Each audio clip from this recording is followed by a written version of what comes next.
अगर आप उन हालातों पर काबू पाने की कोशिश करते हैं जो कल सुबह खड़े हो सकते हैं, तो यही होगा कि आप बहुत सीमित जीवन बन जाएंगे।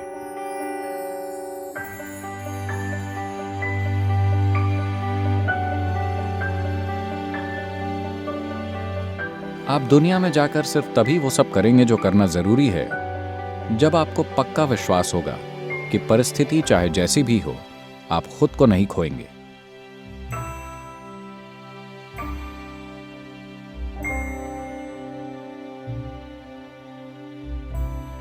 तभी आप पूरे कदम उठाएंगे, वरना आप आधे कदम ही उठाएंगे। ज्यादातर इंसान दुख के डर से आधे कदम उठाते हैं।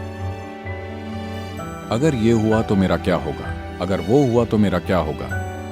अगर आप अपने भीतर अच्छे से संभले हुए हैं, आपको अपने विचारों को संभालना आता है, अपनी भावनाओं, अपने शरीर, अपनी केमिस्ट्री, अपनी ऊर्जा को संभालना आता है, अगर आपको इन सभी को संभालना आता है, तो अगर आप नर्क में भी चले जाएं तो क्या फर्क पड़ेगा।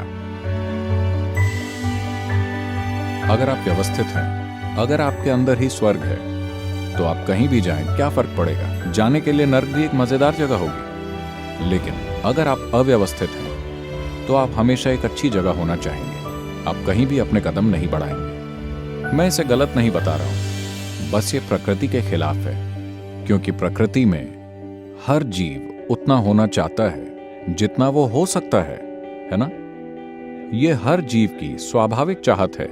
ये कोई सिद्धांत या विचारधारा नहीं है कि आपको ये या वो करना चाहिए। हर जीव के लिए ये कुदरती और सहज है कि वो जितना हो सके उतना करेगा। एक केंचुए से लेकर, एक कीट से लेकर कीड़े तक, एक पक्षी, जानवर और पेड़, हर कोई एक संपूर्ण जीवन होने की कोशिश कर रहा है। अगर आप सिर्फ दुख के डर से इसके खिलाफ जाते हैं, तो मनुष्य होने की प्रकृति को खोजने की सारी संभावनाएं, इंसान होने की जबरदस्त विशालता पूरी मानवता पर बस बर्बाद हो जाएगी।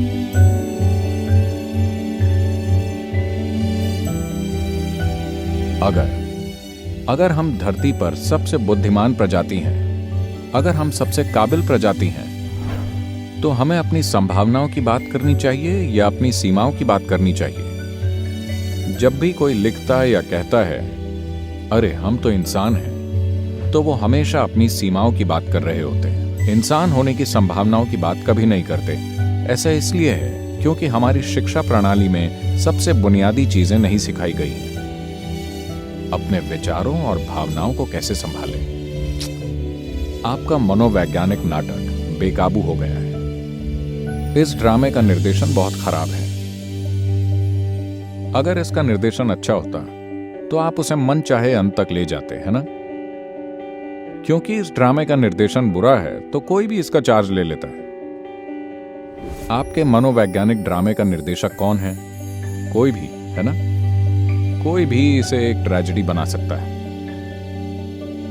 लोगों ने अपने विचार और भावनाओं को भी संभालना इसलिए नहीं सीखा है क्योंकि 10 साल के होते होते आपको ये सीख लेना चाहिए था।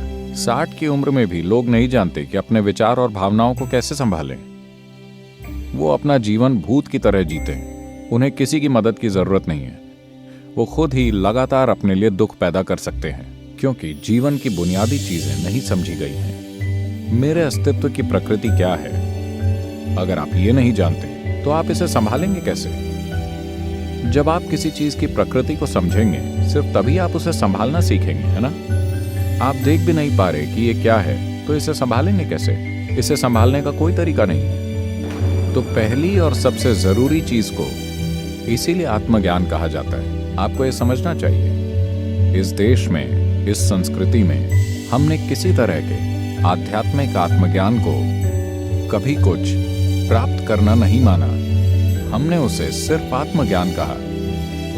आत्मज्ञान का मतलब है कि आपने बस वो देखा है जो पहले से मौजूद है।